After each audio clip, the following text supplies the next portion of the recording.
The hand that touched Emma's arm was warm. The voice that followed was not. Don't turn around. Low, Korean accent. Controlled the way a knife is controlled, by someone who knows exactly what it can do. Smile. Look at me like we're having a pleasant conversation. And listen very carefully to what I'm about to tell you. Emma Brooks had not survived building a $1 million interior design empire from a single-bedroom apartment in Atlanta by panicking when strange men whispered instructions at her. She picked up her champagne, smiled like she was being told something delightful. Talk, she said. Your boyfriend, the man said, is not networking. He is in the private lounge on the floor below us with his tongue down my wife's throat. Has been for the last 22 minutes. The champagne glass did not shake in Emma's hand. She was proud of that later.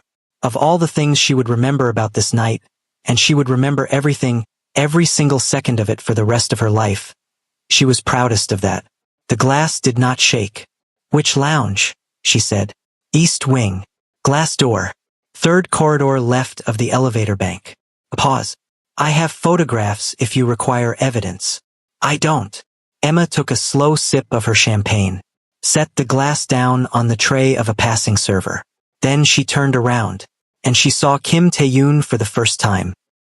He was, and Emma had met beautiful men, had designed spaces for beautiful men, had been pursued by beautiful men on 4 different continents. Something else entirely. Not beautiful. Precise. Like someone had taken the concept of a man and refined it down to only the essential elements. Tall. Dark suit that cost what most people made in 3 months. A jaw you could use as a straight edge. And eyes dark, deep, and currently fixed on her face with an attention so complete it felt almost aggressive. He looked like a man who had not been surprised by anything in a very long time. He looked like tonight had surprised him. Kim Tae-yoon, Emma said, because she knew who he was. Everyone in this room knew who he was. CEO of KT Development Group. 34 billion in assets. You redesigned the Gangnam waterfront.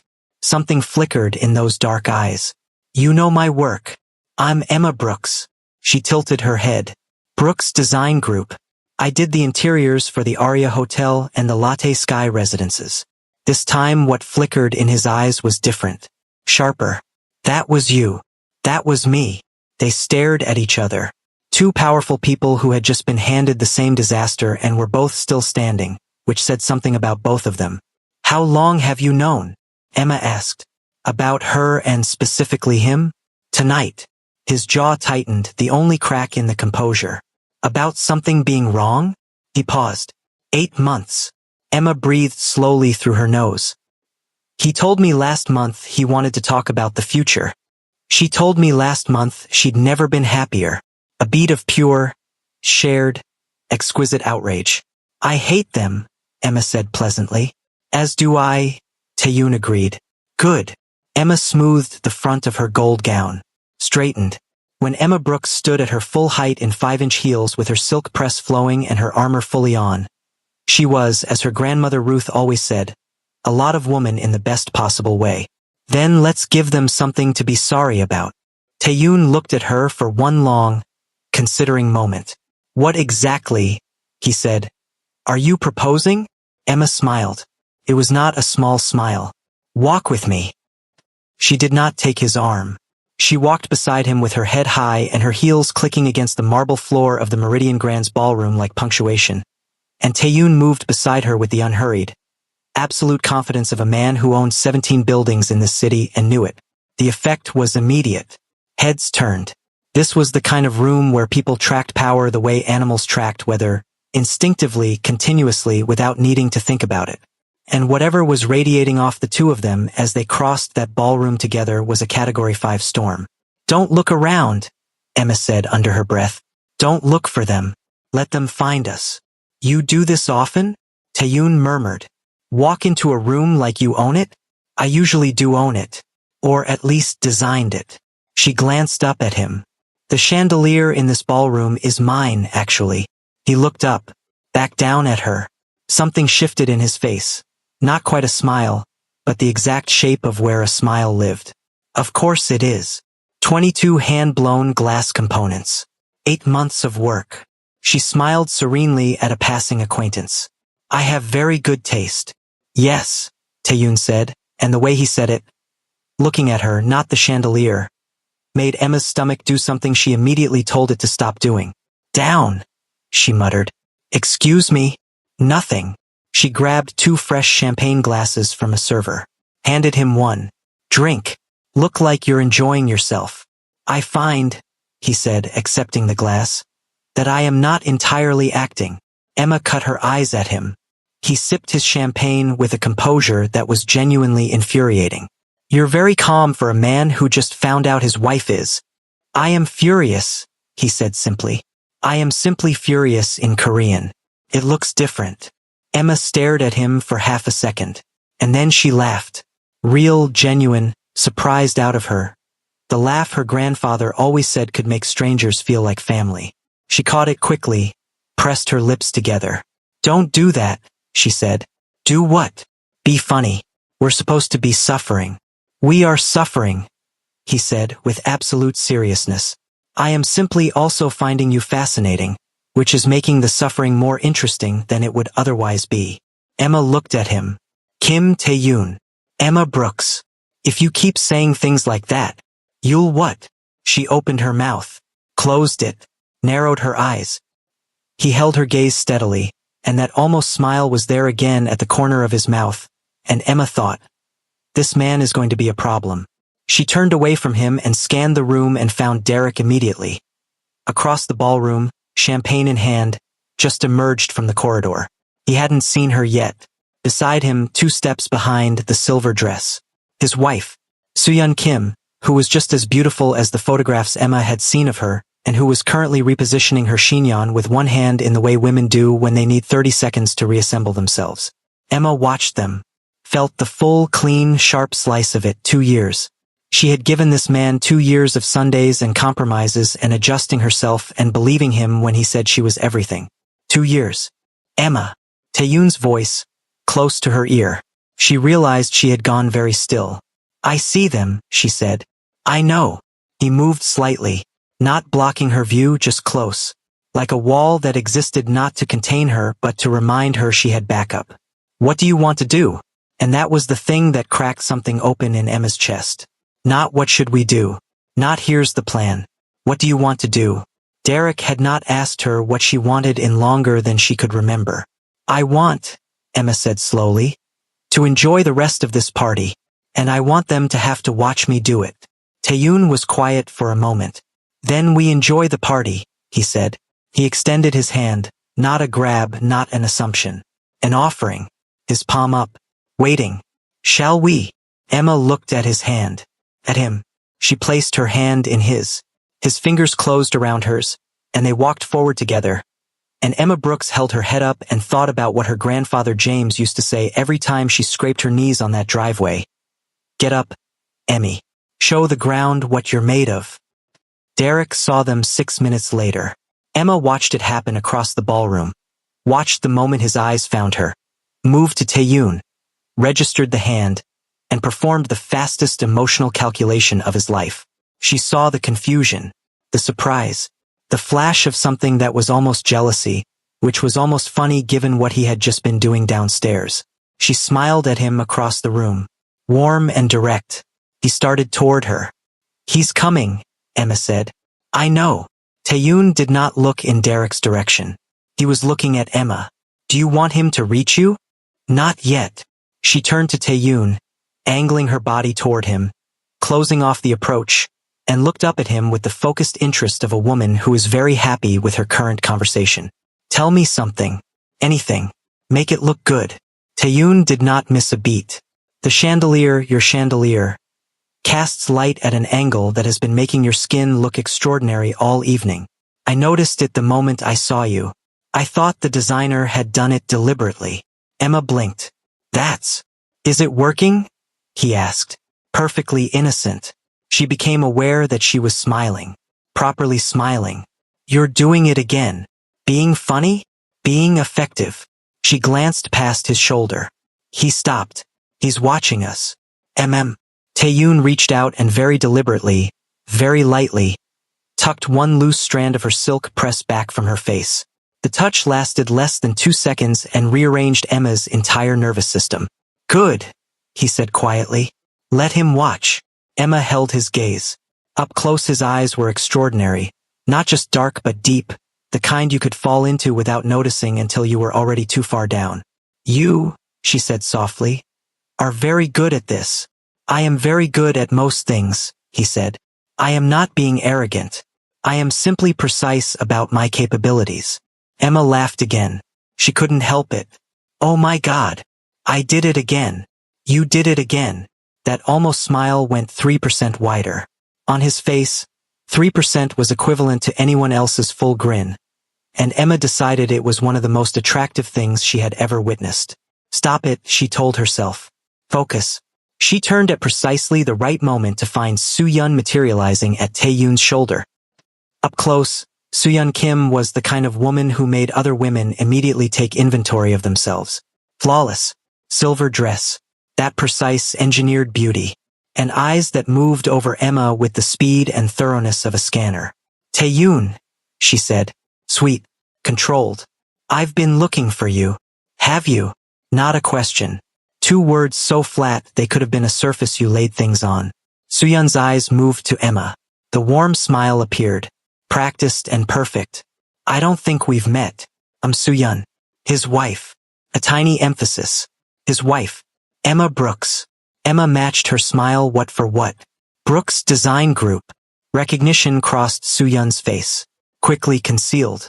Oh, you designed the Aria Hotel interiors. I love that space. Thank you. It's one of my favorites. Emma tilted her head. You have wonderful taste. They smiled at each other the way women smile at each other when they are having a completely different conversation than the one being spoken. Tae-yoon, Soo-yeon said, turning back to her husband. Could we? Soo-yeon. His voice was gentle. It was also a door closing. Not tonight. Something moved across Soo-yeon's perfect face. Something cracking underneath. She looked at Emma. At Tae-yoon. At Emma again. At the way he was standing next to this woman, not touching her, he didn't need to, and the way that particular kind of attention, his attention, which Soo-yeon had clearly never fully had and had apparently gone looking for elsewhere, was now aimed entirely somewhere else. Of course, she said. Graceful and empty. She glided back into the crowd. Emma watched her go. Felt something complicated, not victory, not pity. Something more honest than both. She's going to find Derek, Emma said. Yes. Tae-yoon was quiet for a moment. Let her. Emma found Derek at 10:30 p.m. on the terrace. She had been ready for 10 minutes. She had stood at the window watching the Seoul skyline. This city she had chosen. This city she had built a life in. This city that had never asked her to be smaller. And she had breathed. And she had thought about her grandmother Ruth sitting at the kitchen table in Atlanta saying, Emmy, you are never too good to cry and you are never too broken to stand back up. Do both. In whatever order you need. She had cried for approximately 90 seconds in the powder room. Alone. For the last time over this. Then she had stood back up. Derek turned when he heard the terrace door. He had clearly been waiting. His face was doing the thing, the warm, reasonable, let me explain face that had worked on her for 2 years. Not tonight. Emma, listen. How long? She said. He blinked. The face reset. What? Derek. Emma stopped 5 feet from him. The Seoul night was cold and brilliant behind her. I'm not here to fight. I'm not here to cry. I am here to ask you one question, and I need you to respect me enough to answer it honestly. She looked at him steadily. How long? He looked at her for a long moment, and then his shoulders dropped. The face gave up the performance. 8 months, he said. 8 months. 2/3 of the last year. He had kissed her good morning for 8 months of mornings while he was 8 months deep into this. He had told her he loved her. He had talked about their future. He had held her hand at her company's anniversary event last spring and smiled at her in front of everyone she worked with while he was already 8 months into something else. Emma was very, very still. I have given you 2 years, she said. Quiet, clear, every word chosen and placed. I have cooked in your kitchen and slept in your bed and showed up at your events and rearranged my schedule around yours and convinced myself that was what love required. She took 1 step forward. I am a woman who built something from nothing. I started with $40,000 in student debt and a vision, and I made something that people fly to Seoul to see. I am exceptional, Derek. Not because I need you to tell me so. I know it in my bones, but because I need you to understand what you had. Her voice did not waver. She was her grandfather's granddaughter. She did not waver. And what you threw away for 8 months of borrowed time in hotel corridors. Derek opened his mouth. I'm not finished. She said it gently, which was somehow worse than if she'd said it hard. You do not get to speak right now. This is the last thing I will ever say to you, and I have earned the right to finish it. She let the silence sit for one breath. I forgive you. Not for you, for me. Because my grandmother always said unforgiveness is a weight you carry alone, and I am done carrying weight that isn't mine. She pulled the beautiful pearl bracelet he'd given her for her birthday from her wrist. Set it on the terrace railing between them. We're done. I'll have my things by Sunday. Don't call me. She turned and walked away. Behind her, she heard Derek say her name. She did not stop. She walked back through the terrace door, across the gleaming ballroom floor, and she held her head up the entire way, and when she reached the quiet corridor and finally let out the breath she'd been holding, Taeyoon was there, standing exactly where she needed someone to be. A glass of water in his hand, which he held out to her without a word. She took it, drank, pressed the cold glass to her cheek for 1 second. Okay? He asked. I will be, she said. I know. He said it simply, like a fact he'd already verified. You look like the kind of woman who always will be. Emma looked at him. This strange, precise, devastating man who had appeared in her worst moment and somehow kept being exactly the right thing. Your turn, she said. Soo-yeon. Already done. He straightened his cufflinks. I called my attorney while you were on the terrace. The conversation with Soo-yeon was, he considered the word, brief. Brief how? She cried. I handed her a handkerchief. I told her I was not angry, only finished. He looked at his own hands for a moment. I think she was surprised.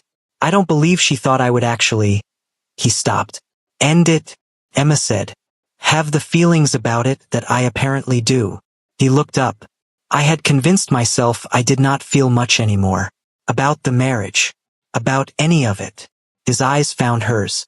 Tonight has been corrective in multiple ways. Emma stared at him. Kim Taeyoon, she said. Emma Brooks. Let's go somewhere and get real food. Not this. She gestured at a passing server's tray of artfully stacked microportions. Whatever this is, actual food. For the first time that night, the almost smile completed itself. Full, real, transformative, like watching a building light up floor by floor. I know exactly where to go, he said. He took her to a 24-hour Korean barbecue place in Mapo that had no ambience, plastic chairs, a menu with pictures, and the most extraordinary galbi Emma had ever put in her mouth. She was still in her gold gown. He was still in his $30,000 suit. They were absolutely the most overdressed people in the building, and neither of them cared remotely.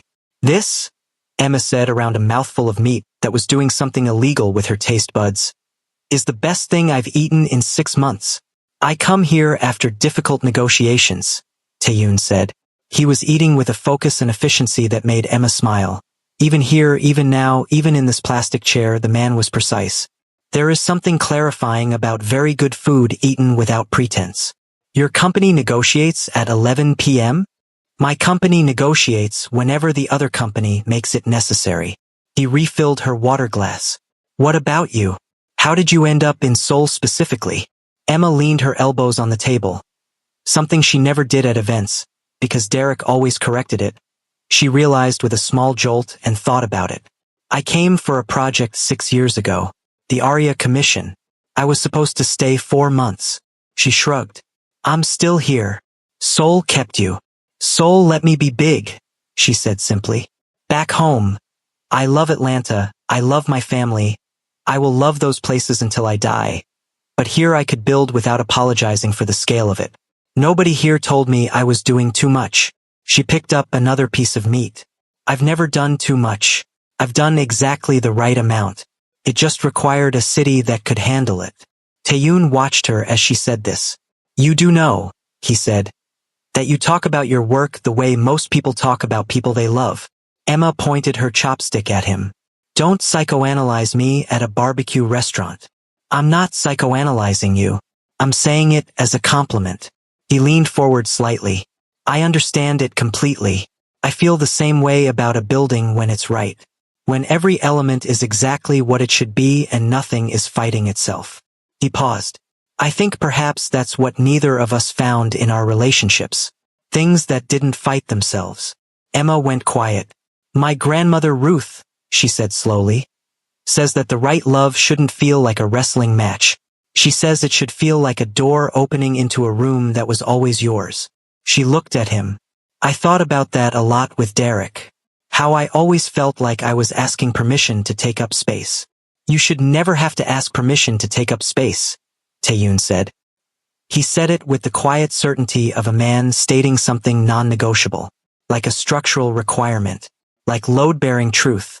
Emma looked at him across the plastic table with its little grill in the center. In this bright, honest, unpretentious place. Both of them still in their gala clothes, smoke in the air and Auntie's red sauce on her fingers, and she thought, I like you. I think I have been liking you since approximately the second sentence you ever said to me. She did not say this. She said, my grandfather James would like you. Tae-yoon looked surprised. Genuinely surprised, which was apparently rare for him. Why? Because you mean what you say. Emma smiled. He always told me, Emmy, find people who mean what they say. They're rarer than gold and worth more. She tilted her head. You meant every word tonight. I could tell. He was quiet for a moment. My mother, he said. She used to say that the most dangerous thing a person can do is learn to stop meaning their words. She said it starts small. A kindness you say but don't feel, a promise you make but don't intend to keep, and it grows until you don't recognize yourself anymore. He looked at his hands. I think that is what happened to my marriage. Not with cruelty, just with distance. We stopped meaning things to each other and kept saying them anyway. I know that feeling, Emma said softly. I thought you might. They sat with that for a moment. The restaurant noise around them. Other tables, sizzling grills, the TV on the wall, was somehow exactly right. Ordinary life carrying on, indifferent to heartbreak the way life always was, and also somehow comforting in exactly that indifference. I should go home, Emma said eventually.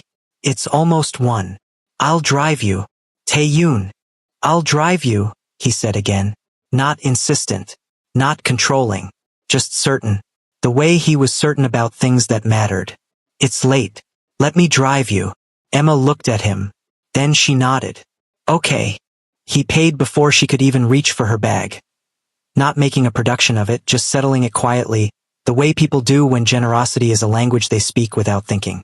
In the car, black, quiet, a driver who clearly had the excellent quality of invisibility.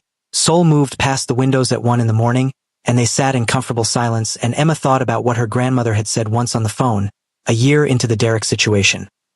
Emmy, when a man makes you feel smaller, that's not love. That's ownership.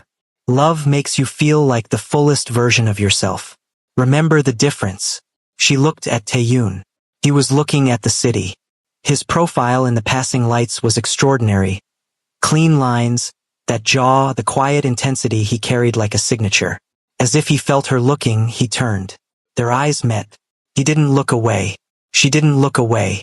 The car moved through the Seoul night and something passed between them in that look. Wordless and enormous and mutual. The recognition of two people finding each other at the exact right-wrong moment. I would like to see you again, he said. Not a meeting. Not a professional reason. He was direct the way she had already come to understand he was always direct. I would like to see you because tonight you made a genuinely terrible evening into something I will think about for a very long time. Emma's chest went warm. Call me, she said. Don't text. Call. I'll call, he said. Thursday, 7 p.m. I keep very precise schedules. I know, she said. I'll answer. He called on Thursday. He called at exactly 7 p.m. and Emma answered on the second ring, sitting in her home office in her favorite silk robe, and they talked for 3 hours and 40 minutes, and at no point did Emma feel like she was anything other than completely, entirely, unapologetically herself.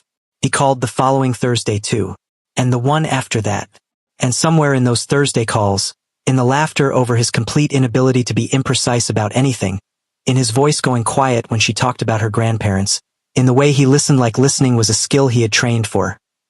Emma Brooks began to understand that her grandmother had been right all along. The right love felt like a door opening, like a room that was always yours. 6 weeks after the gala, he took her shopping. Not the way Derek had taken her shopping, dragging her to places that reflected his taste, handing things to her like she should be grateful, steering her away from things he found too bold. This was different from the first breath. He picked her up at noon on a Saturday, handed her coffee, her exact order, which he had asked her once and apparently filed in the same precise mental database where he kept construction tolerances and quarterly projections, and told the driver to take them to Cheongdam-dong. "You're taking me to the most expensive shopping street in Seoul," Emma said. "Yes." "Why?" "Because," he said, "the Han Group charity gala is in 3 weeks. You will be the most important woman in that room. Your firm just landed the new National Arts Center commission, which everyone will know about, which means every eye will be on you. And I want." He looked at her directly. "Every person in that room who has ever underestimated you to understand their mistake. Completely. Without ambiguity." Emma stared at him. "I have my own clothes," she said. "You have excellent clothes," he agreed. "I want to buy you something else." Tae-yoon. Emma. Patient. Immovable. The voice he used when something was decided and he was simply waiting for the world to catch up. "Let me do this. Not because you need it. Because I want to. Because—" He paused and she saw it. The tiniest window in the composure. "Because I see you. And I want other people to see what I see." Emma was quiet for a long moment. Her grandmother's voice. "Emmy, let people love you right when they try. Don't make it hard for someone to do a good thing." "One dress," Emma said. His mouth curved. "We'll see." It was not one dress. But Emma was too busy enjoying herself to object, which she suspected was exactly what he had calculated. The atelier was private, not open to regular customers. You needed a name or an appointment, and Kim Tae-yoon needed neither. The lead stylist, a tiny woman named Min-ji who had the energy of someone who ran on pure aesthetic passion, recognized him immediately and began pulling pieces before they'd even sat down. Tae-yoon sat in the low chair like he had been born to sit in it. Ankle crossed over knee, wholly relaxed, and he watched Emma try things on with an attention that was so specific, so focused, so entirely different from how she had been looked at before, that it took her approximately 20 minutes to stop being self-conscious about it. The third dress was black, column silhouette, one shoulder. It fit like it had been made for her body specifically. Emma stepped out and Tae-yoon looked up from his phone, which he had been on for exactly the amount of time she'd been in the dressing room, no more, and he went still. Not the polite, social, "oh that's nice" still. The involuntary kind. The kind that happens before a person has made a decision about their reaction. "Walk," he said. Emma raised an eyebrow. "Excuse me?" "Across the room and back." He gestured. "Walk. I am not a—" "Please," added like a door held open, quiet and sincere. Emma walked. Across the room. Back. She was wearing her heels from when she'd arrived, and the combination of them and this dress and 12 years of walking into rooms like she owned them produced, apparently, an effect. Because when she turned back to face him, Tae-yoon said nothing for 4 full seconds.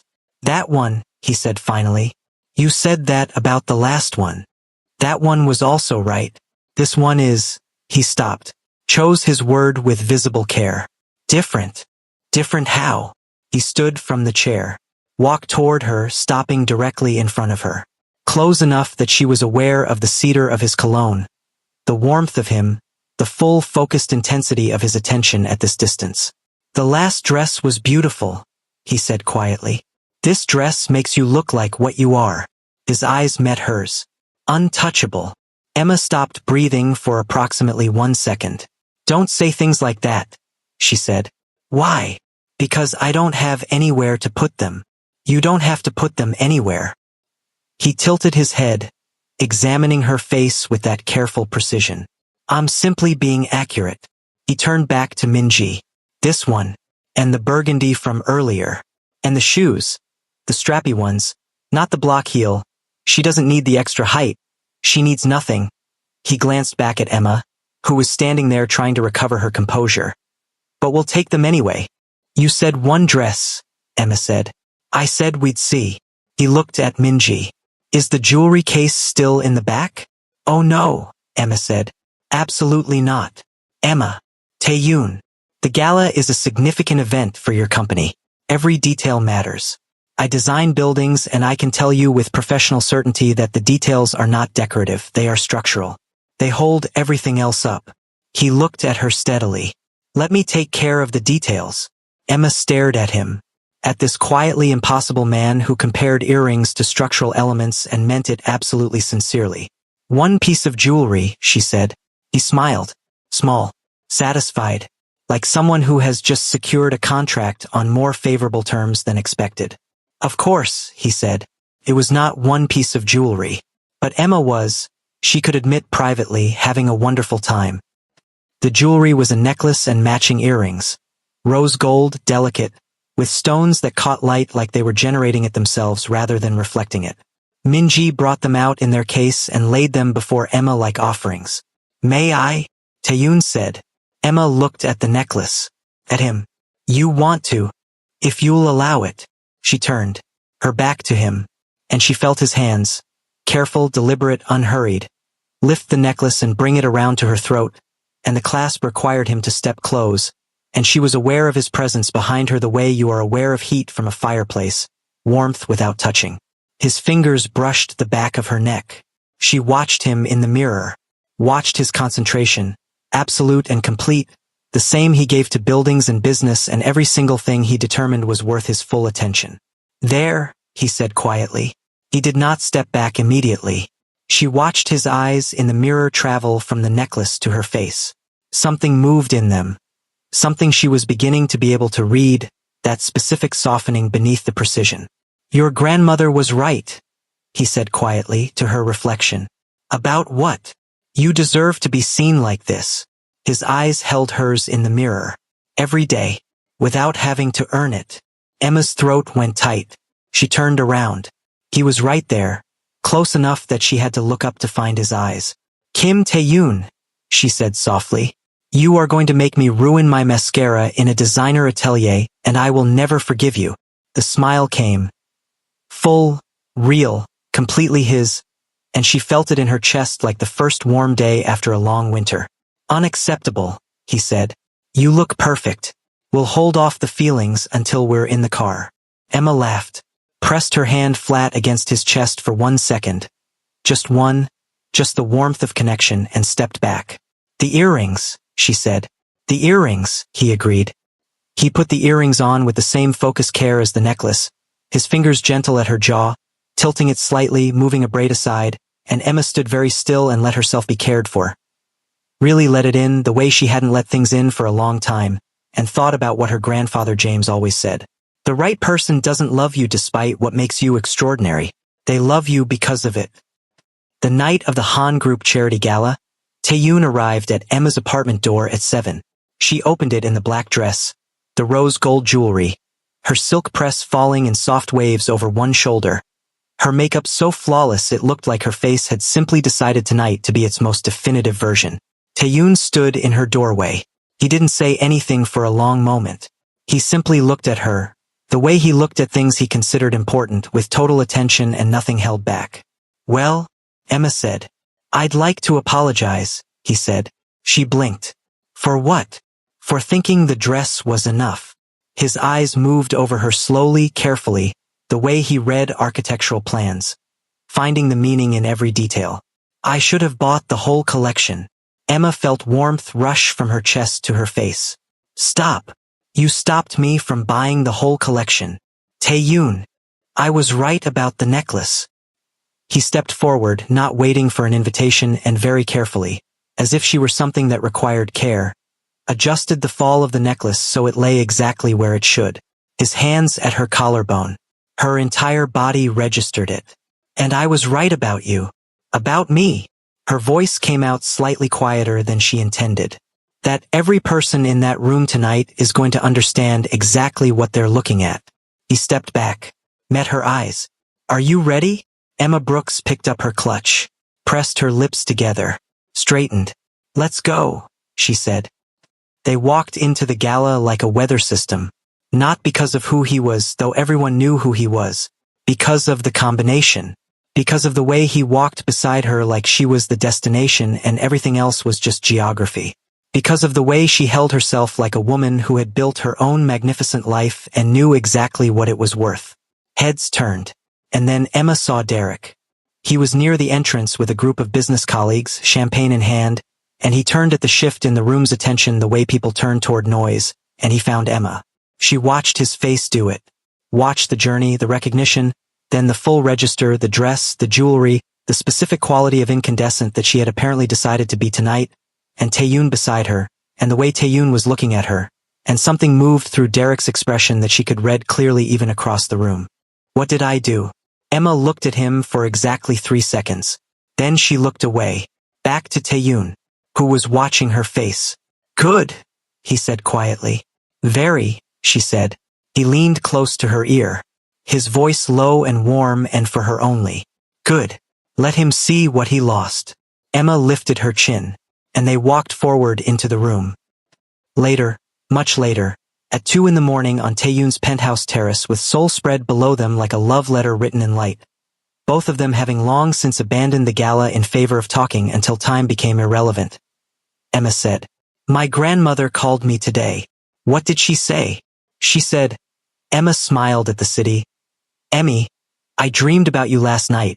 You were standing somewhere very high up and you were laughing, and whatever you were looking at was making you look the way you looked at 8 years old when you first learned to ride that bicycle.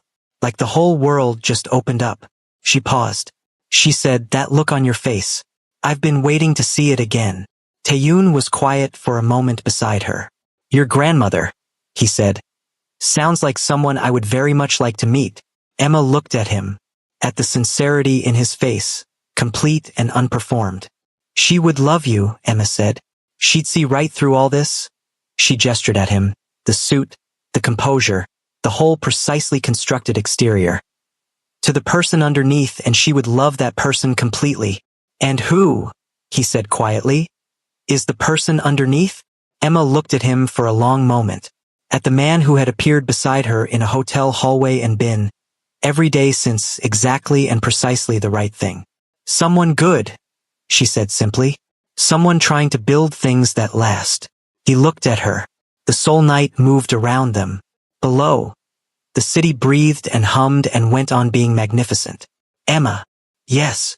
Can I tell you something without you deflecting it? I don't deflect things. You deflect compliments with humor at a rate of approximately 90%. She stopped. That's accurate. So let me say this and just... His voice dropped, quieter than she'd ever heard it. Let me say it. He turned to face her fully. I did not expect you. I came to that gala that night in a marriage that had been empty for 3 years and a life that was correct in every technical detail and deeply, specifically lonely in every way that mattered. And then you were there. And nothing about you was what I expected and everything about you was. He searched briefly for the word, this man who was always precise, and the search itself told her more than the word would. Necessary. Emma's chest did something enormous. You came into my life on the worst night of my year, he said, and it became the best night of my year. I find you remarkable, and I don't want to be careful about saying that anymore. Emma looked at him. This man her grandmother hadn't met yet, but had already seen in a dream. This man who kept precise time and bought her rose gold jewelry and said let her see what she lost with the quiet satisfaction of someone avenging something they valued. The right love feels like a door opening into a room that was always yours. She reached out and took his hand. Not waiting, not performing, just taking it the way you take something that belongs to you. Taeyoon, she said. Emma, I'm going to call my grandmother tomorrow and tell her the dream was right. He looked at her. The almost smile was the full smile, the one that rearranged his whole face. And what will you tell her I am? Emma tilted her head, considered him. A door, she said, opening. He raised her hand, pressed his lips to her knuckles, warm and deliberate and entirely sure. Then I'll do my best, he said quietly. To always open to the right things. Seoul burned below them. The night held them. And Emma Brooks, who had built everything with her own hands, who had her grandfather's backbone and her grandmother's wisdom and her own extraordinary fire, smiled at the man beside her and understood that she had not lost something that night at the Meridian Grand. She had found something, the something she'd been building her whole life toward. If the story wrecked you in the best way, drop every comment you have. Tell me the moment you lost it. Tell me where you're watching from. Share this with every woman who needs to remember that being treated right is not a fantasy. It is a requirement. Subscribe because I have more stories coming and every single one is made with this much love.